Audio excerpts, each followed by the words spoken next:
Ka-Express, mukhang nagsimula na ang spark na pwedeng magbukas ng tinatawag na 2026 Golden Era ng Philippine Basketball. Matapos ang ACL injury ni Kai nitong January, unti-unti na siyang bumabalik sa court. May report, nag-resume na siya ng non-contact training at bumalik na siya sa training camp ng Koshigaya Alphas habang papalapit ang Japan B-League season. Ito ang pinakamalinaw na senyales na ang kanyang comeback ay seryoso at maaring maging game changer para sa parehong club at ating national team. At ang importante, hindi ito instant magic. Si Coach Tim Cone at ang Gilas staff ay malinaw na hindi nagmamadali sa pagbabalik ni Kai. Priority pa rin ang medical clearance at gradual minutes management para maiwasan ang relapse.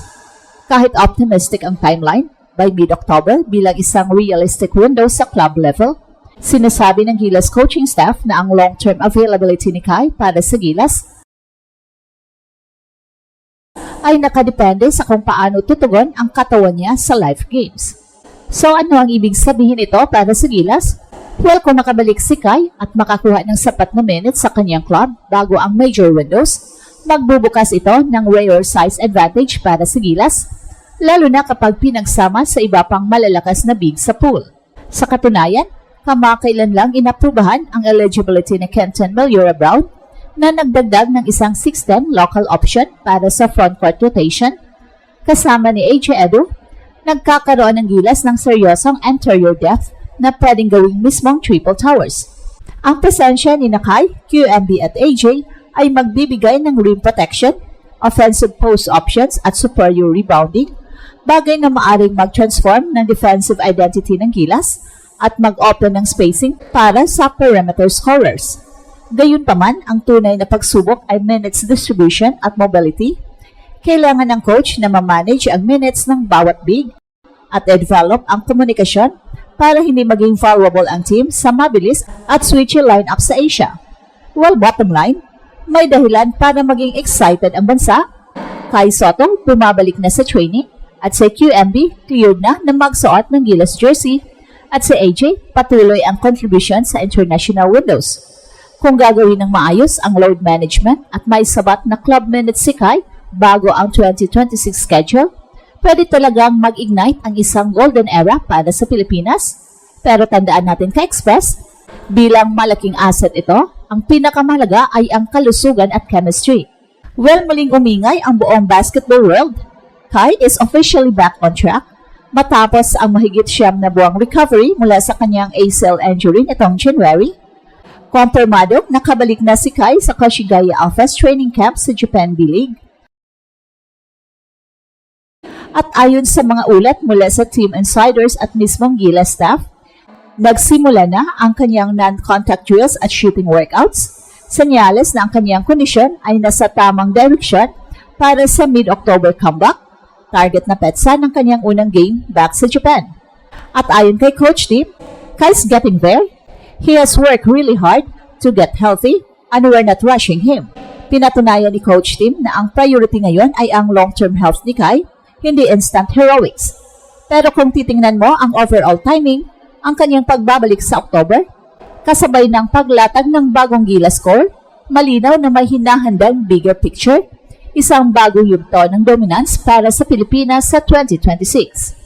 Sa loob ng Gilas program, inaabangan ang reunion ng tinatawag na Triple Towers, Kai Soto 7'3", AJ Edu 6'10", at Kenton Malyora Brown 6'10". Kung makompleto ang tatlong ito sa isang lineup, magiging pinakamataas at pinakamalakas na frontcourt sa kasaysayan ng Gilas.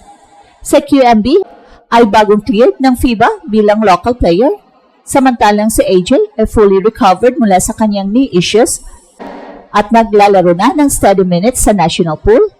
Well, kung tutusin, hindi lang height ang usapan dito, ito ay tungkol sa identity. Sa matagal na panahon, ang Pilipinas ay nakilala bilang undersized but high-skilled team. Pero sa papasok na taon, posibleng magbago ang narrative.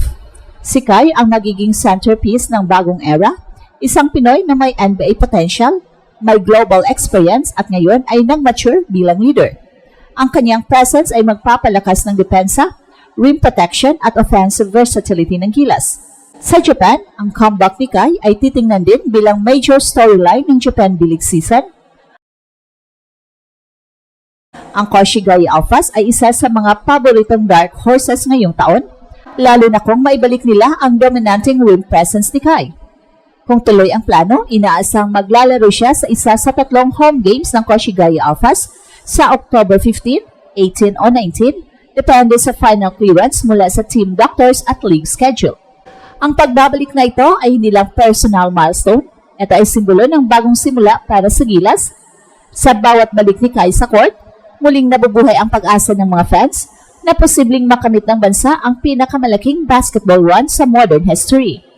At kung magtuloy-tuloy ang momentum sa leadership ni Coach Tim, ang health ng Triple Towers at ang suporta ng mga fans, ang 2026 might truly be remembered as the golden era ng Philippine basketball. Ang inaabangang pagbabalik ni Kai ay higit pa sa simpleng comeback. Ito ay isang simbolo ng pagbabago sa direksyon ng Philippine basketball. Ayon sa mga insider mula sa Gilas, binabalanse ni Coach Tim ang excitement at disiplina sa pagmamanage ng new generation core ng ating national team. Kung tutuusin, ang 2026 ay nakikita ng SBP at ng coaching staff bilang turning point year. Sa panahong iyon, inaasang fully developed na si Kai, both physically and mentally. Makakatulong ito sa offensive structure ni Coach Tim na heavily based on motion, spacing at ball movement. Si Kai na dati ay kilala sa simpleng rim protection at lob threat, ngayon ay nag-evolve bilang all-around big, may soft touch sa mid-range, improved passing at mas mataas na basketball IQ. Kasabay nito, dumating sa eksena si QMB, isang bagong FIBA-approved local na may laki at energy na swak sa Gilas system. Galing siya sa Vanderbilt University, kilala si QMB bilang defensive anchor na marunong magbasa ng rotation at magbigay ng physicality sa ilalim.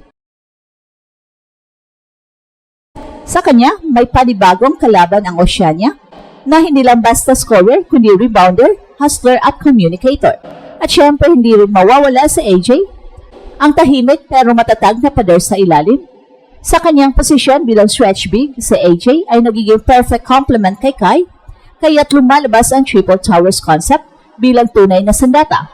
3 higante, 3 depensang matatag at 3 haliging kayang magbago ng laro sa international level. Kung matutuloy ang progress na ito, posibleng magiging defining year ang 2026 hindi lang sa Gilas, kundi sa buong Philippine basketball. From injury to redemption, from rebuilding to resurgence. Lahat ng mata ngayon ay nakatutok sa kung paano muling sisindihan ni Kai Sotto at ng Gilas ang apoy ng bansang matagal nang nananabik sa tunay na golden era. At ito ang Express Info kung saan bawat kwento, ginulat ang mundo. Don't forget to like and subscribe.